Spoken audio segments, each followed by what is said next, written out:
UiPath Most Valuable Professional, or MVP 2021. That is a process where UiPath themselves will select 20 people that they see as the most valuable to them in terms of technical understanding, community engagement, and vision for the future. I think I will apply here, but I also know that my chances are very slim because all my colleagues, all my skilled UiPath colleagues will also apply and they are awesome. So in terms of getting a little more knowledge about the whole application process, I called Luiza from UiPath to make her help me with the application and also tell you about the whole process if you don't know anything about it. Maybe you want to apply or simply just follow it. I think that what could be interesting was that you could elaborate on the requirements to become MVP, and maybe you can also talk about, let's say that some of the viewers wants to be a part of that for the next year, then they can start right now, and what benefits. Maybe you can talk about what benefits we'll see in participating in the community, because I'm very sure that a lot of the UiPath users won't know exactly the strengths of, for example, the UiPath forum and stuff like that. So maybe you can talk, maybe just like the basic things, you know. Sure, definitely. So, well, you mentioned forum, and I'm gonna talk a little bit about the first MVPs that we had, because they are tightly related to the forum. So when we started the community, we basically started with the Academy and the forum, and I bet you know that because you're present there. So in 2018, when we first had the 11 MVPs, they were chosen only from the forum, because that was the only platform that we had for the community. And they did not know that we are going to have an MVP program. We didn't know that we were going to have. We just wanted to reward the people that were the most involved in terms of both giving product feedback or reporting bugs, or being very close in terms of communication with the product managers, but also helping the other people get around understanding UiPath and working with them literally on a daily basis. So we chose 11 of these most engaged people, and we awarded them. And the award went throughout a whole year. So 2019 was for the 11 MVPs.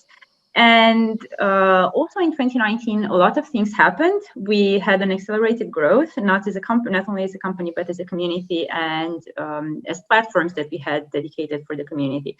So we developed the marketplace with Connect, which became the ecosystem. We grew in terms of types of events and programs that we had for the community, like specifically for the community. We actually formed a team that was dedicated to that. So when we looked at the end of 2019 to have MVPs, we looked at people who were involved in all of these things that we developed. So all the virtual presence in platforms outside the forum, also presence in events, which in 2019 were physical, most of them, and also in programs. And in programs, I mean hackathons. We did have in-person hackathons, but we also had a virtual global one. So we looked at people that were heavily involved there. We looked at people who were creating content outside our platforms. People like you, for example, who were evangelizing RPA, who were inspiring and teaching other people RPA, who are doing meetups on RPA and UiPath, who are mentoring, who are scaling RPA in their company, and even people who are teaching at universities. So in 2019, we decided not to choose from them, but to make an open call for people to actually apply, because the community grew and we weren't sure that we were able to keep up with all the people that were doing things in the community. So we wanted to make sure, at least in the first place, that we get to know them. We were a little bit overwhelmed by the number of applications, in terms that we had over 600. We did not expect that. And we had a three-step process interview. One, it was with RPA developers. It was very technical, a 15-minute interview, technical.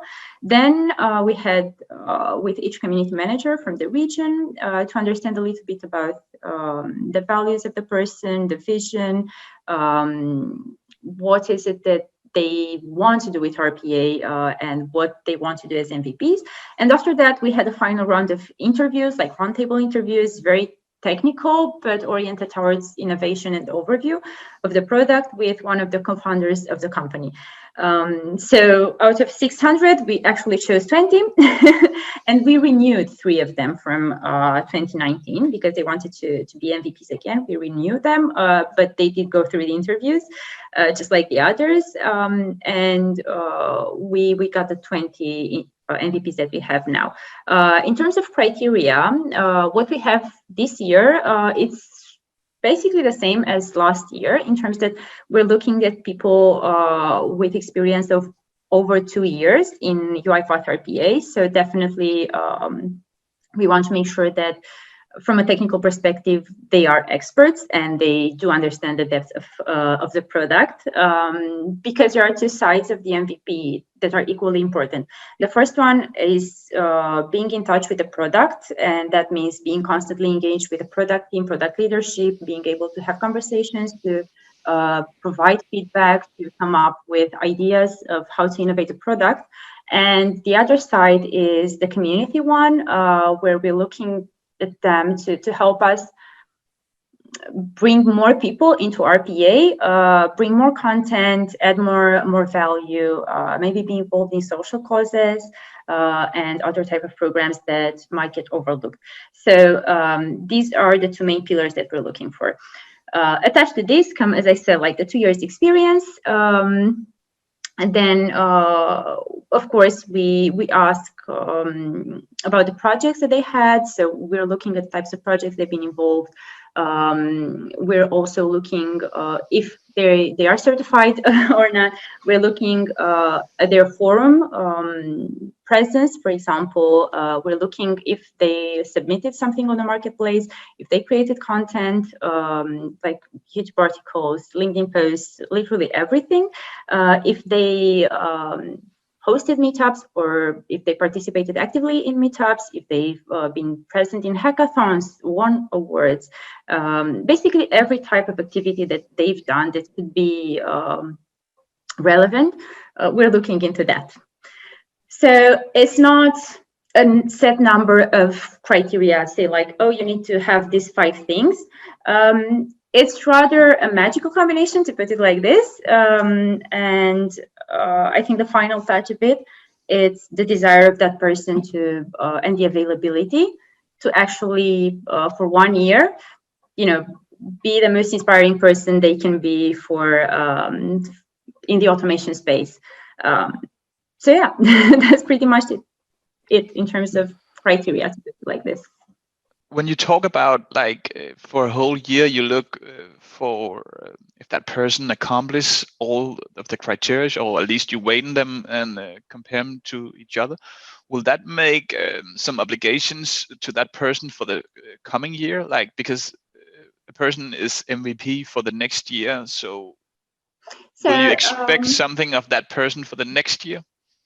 Yeah, yeah, that's why we have the community interview with them. So MVPs, yes, normally an MVP is a recognition of the past activity.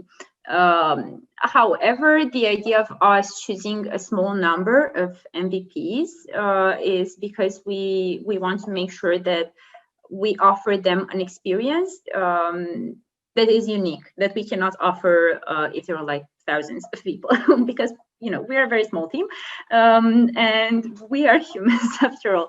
So we do want the MVPs, once they've had the title of MVPs, to continue being active and to sort of be part of our team somehow, extended team, because I'm not sure if you had the opportunity to look a little bit of the current MVPs and what they've done, but they have been speakers at the developer conference.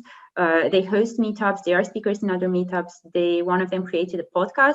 It's automation podcast, and he interviews the other MVPs or some other product specialists. They write a lot of articles, both for UiPath platforms as well as for themselves, including like tutorials on the academy. So it's definitely a tighter collaboration and an expectation of being closer to us in creating content and opportunities for both for themselves and for other people to grow. So it's important for the MVPs to have availability in terms of time and desire, to put it like this, like for them to want to be in the spotlight for a year. Yeah, and you talk about these criterias, and it's no secret that I'm a huge UiPath fan. We use it here in the office, but I can see some of the criterias that I will not score particularly high in, and maybe we can talk about them because. So I'll say that from a technical standpoint, I think like 19 out of the 20 MVPs are probably better RPA developers than me. So should that discourage me from make an application for the MVP, or what do you think here? I see your point, and thank you for bringing that up. As we grow in the community and also with the program, this year we're looking to have people that are representative of the broad platform. So we're also looking for people who are more into the citizen developer profile. So of course, the knowledge of RPA is still detrimental. Like we are looking to have people that know RPA, so that they're experts. But like, for example, a new category that we've added that we did not have last year was for test automation. So that means that people that are testers, they might have just gotten into RPA like recently, but we want them because they have this expertise on test automation, or the other way around. So definitely it's going to be, we're going to have a little bit of differences in terms of someone who is very, very RPA, and that's it, someone who is test automation and RPA, but it's slightly more into testing. And then we can have the people that are more into the business part or into evangelism, and that's what we call the citizen developer. So these profiles, we sort of sort them out in the interviews that we have with the candidates. So the first step is for everyone, it's the same, to just like apply in the general form. That's why we keep a lot of options there, and we don't have technical questions from the beginning, because we want to understand the applicant and, beyond the motivation, what is the experience. So when we are going to have the interviews, we are going to understand a little bit where would that person fit in terms of their role as a UiPath MVP. And as we'll grow, like next year and the year after that, I think we're going to add more profiles to the role. So we're going to see new shiny types of MVPs. You said you had like 600 applications last year. Yeah. Can you tell us how many you got until now from this year? I cannot disclose, but okay. there are more than last year. No, because the application process will end on December 21st. So we still have some time to go. And last year we extended the deadline because some people wrote that they did not get the time to apply. So we wanted to make sure that everyone has time. So that's why this year we have a little bit more time, extended deadline. And maybe you can tell my viewers where they can find the whole post about this, because I stumbled across it. I think I overlooked it there, and then I accidentally stepped into it. So where can we find the whole MVP thing if some of the viewers wants to take a look at that? Absolutely. So it's community. Can I just like share the link here? Yeah, I will post it on top of the video. Because if I just say it, it's going to be long. Yeah, so, I'll post the link. So basically, we have a platform. It's community events at UiPath.com, and over there we have all the meetups, the chapters, hackathons, and also we have an MVP page. So it's like communityevents.uipath.com/MVP/, and that's where we have the information on the program and also the application. And I think also you can find this on the forum. So like the link to the application on the forum as well. But this website is is straight on point for applying. That's cool. Can you maybe talk a bit more in detail about the benefits? Definitely. About becoming a MVP? Definitely. So just like I mentioned, the fact that we have two important pillars in choosing an MVP, which is the technical and the community side, we have the benefits in the same line.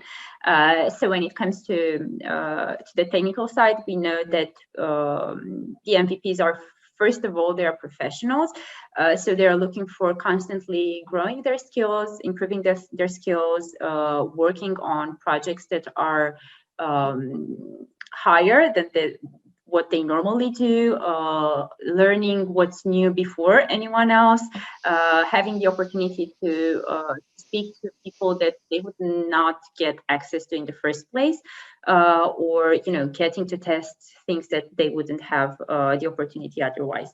So in terms of like specific benefits, we have free licenses on top of what was in the community edition. So what's already free, we have some other licenses on top of that for them. We also have we might call them like boot camps, and also things with the product leadership, like for example the chief product officer Param, he already had a couple of things with the MVPs, and then with all the product leadership, like for each product, we make sure that we engage them in constant conversations that is productive for both ways. And we make sure that we're available whenever they have a request to test something, to understand, to get more in-depth, everything related to product. We are available to share with them, like on demand. So that's from the product perspective. Then we move into the community side, and our role as community manager becomes of assistance. So we really have like a personal connection with them, because there are just 20, and there's 4 of us together with myself in the team. We make sure that we are available for them, and we make a plan for each of them, like what do we want to do this year. If they say, okay, I want to be the best of this, or I want to do this thing, we make sure that it's going to happen in terms of, okay, we're going to help you with a plan, with the resources. We're going to make sure that we'll have availability in events for that. We're going to make sure that if we have a huge event like developer conference, we're going to have availability for you to be speakers there and to advertise your knowledge. We're going to make sure that we're going to create an audience for you, that we can help you with support from our side as much as possible. And then of course there's the other nice part of swag and marketing collaterals and stuff like that. So and on top of that, of course, we offer the entire audience of UiPath for them, for those who want it, because not all of them will want this type of audience. Some of them, more introvert, are just in for the product knowledge. So they're just looking more into acquiring as much product knowledge and being able to work and to innovate. And they're not that into being on stage. And we respect that, and we try to make sure that we offer from the product perspective. Luiza, that sounds more than awesome. Thanks, Luiza. Now I'm feeling much more motivated to make that application to the UiPath MVP of 2021. If you liked this video, please give it a thumbs up. That will really help me a lot. Now I'll take you through the 3 categories that UiPath will look at when they decide who will become the next MVP. Well, I can also use your help. You probably saw a lot of my videos. So let me know here in the comments what you think I should focus on. That could be my articulated things or could be my technical things. Just let me know here in the comments what you think I do good. And also if you think I do anything bad, let me know that, because I like to improve here in life. But now let's take a look at the 3 categories. We have the technical category. Here you have to have at least 2 years of UiPath experience. Well, I have that. I have more than 3 years. You also need to have a great, I will say, expert understanding of at least 2 UiPath products. Well, I have that. I have expert knowledge in UiPath and Orchestrator, both community and enterprise. Then you'll need to have a basic understanding of the hyperautomation platform. Well, I have that. I have expert knowledge at least in the technical part. I made a great video, if I should say that myself, sorry, about the document understanding package. However, I don't have that much knowledge about the BI analytical thing. So here I could clearly improve if I want to score high in the MVP program. But I have no time for that, and it will not correlate with the visions I got for my job. So let this be half a tick mark. Then you need to prove articulated feedback on products. Well, I haven't done so, and I never thought about it. Of course, I could see something that could be improved. I could see a lot of things that I love that doesn't need to improve, but it's not something I put a lot of thought in. So here, I cannot put a tick mark on either. Then you will need to have a proven track of implementation. Do I have that? For sure, but it's not proven. I made that for a lot of companies working as a consultant, and I have it here in my company at Lesser, but we are a public listed company, so of course I cannot share this. So what can I do here? Well, I think I can share all my workflows from the videos. I can point to that, even though it's not enterprise solutions, it's still implementations of problems that you will face as an RPA developer. So that will be good. What is my overall view on this category in terms of how I score? Well, it's good, but it's not perfect. I don't see myself as a truly exceptional RPA developer from a technical standpoint, at least. And I don't think you need to be when working as an RPA developer. Of course, if you need to score high in this category, you will need to be. But I think communication and intuition, it's much more important. Check this video up here, where Kieran Gilmore will take you through the most valued traits of an RPA developer. So that was the tech category. Then we will go on to the community category. Here I really excel. I love producing content, whether that is text, blogs, or videos that you see here. So a big tick mark here. I think I should focus on this category when I make this application. Then the last category, that is the motivation and vision. Here I will score high. I really enjoy this community. I love UiPath. I love producing content, whether that is blogs, videos, or whatever. It will also be an amazing opportunity for me.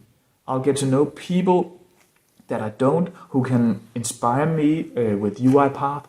I will have content for like 1,000 UiPath videos here on this channel that I can share with you. I can share the whole experience with you, what's in it and all that. But again, it will be very hard.